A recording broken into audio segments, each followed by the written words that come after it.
The centerpiece of the program is Child Development Info Line, a single point of entry for developmental and behavioral services across the state. 1-800-505-7000. Operators are standing by and ready, and indeed they are for the next 42 minutes or so, 8 a.m. to 5 p.m., to receive calls from parents, child health providers, child care providers, and others.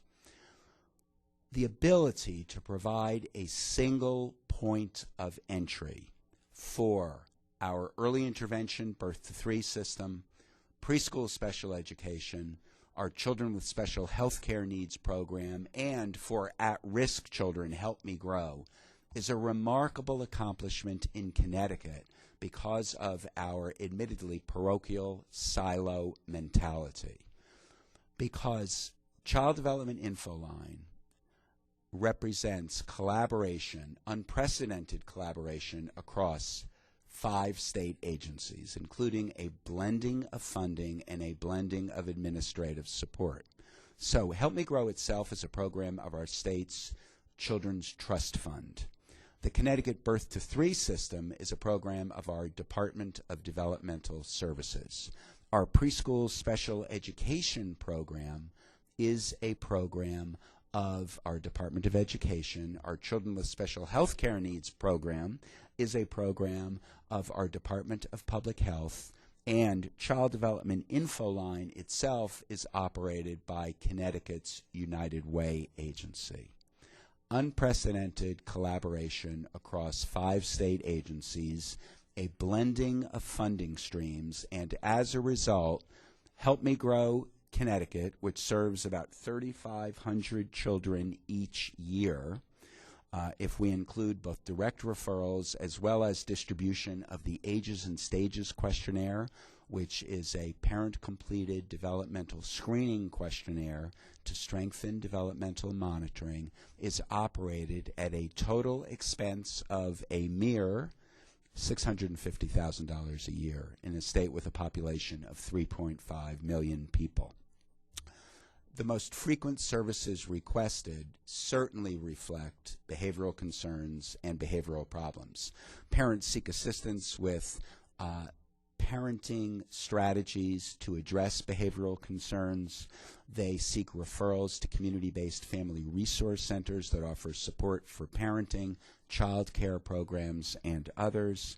They seek mental health evaluations for their children, developmental assessments for their children, and as I mentioned, many parents seek to participate in the Ages and Stages program to strengthen our developmental screening, the results of which, by the way, are shared with our child health providers to assist them in their developmental monitoring within the medical home.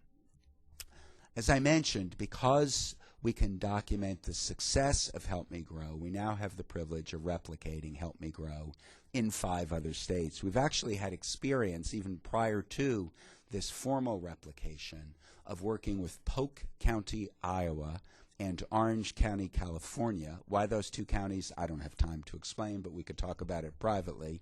And they have each replicated Help Me Grow. And we are now working with 5 states or counties within 5 states, including South Carolina, Oregon, and I'm delighted to say New York, Erie, and Niagara counties, as well as Kentucky and Massachusetts, to provide technical assistance in replicating either the program or elements of the program. Our goal ultimately is to establish a lead agency to bring national replication as a possibility to all states, and we've had what I think are very promising discussions at the national level to do just that. And again, our ultimate goal is national dissemination. So in conclusion, I hope I've stressed to you the extent to which services for children with behavioral concerns have to be first and foremost informed by all that we've learned from our knowledge of early brain development and early child development. And it's all about prompt detection. Detection must lead to early intervention. Services must address the multiple factors that both facilitate and support as well as hinder children's optimal behavior and development. And we have to think about programs in a comprehensive, cohesive, system-based way. Children and families to take advantage of programs and services require outreach and support. We should anticipate the need for parenting support even as we devise programs that we think are addressing children's quote-unquote developmental needs. And it's always critically important to keep in mind the need for evaluation as we evolve new programs if our hope is for these programs to be sustained and ultimately replicated. And finally, as Charlie will demonstrate, ultimately it's all about the system, and the system will in fact enhance service delivery. Thank you all very much.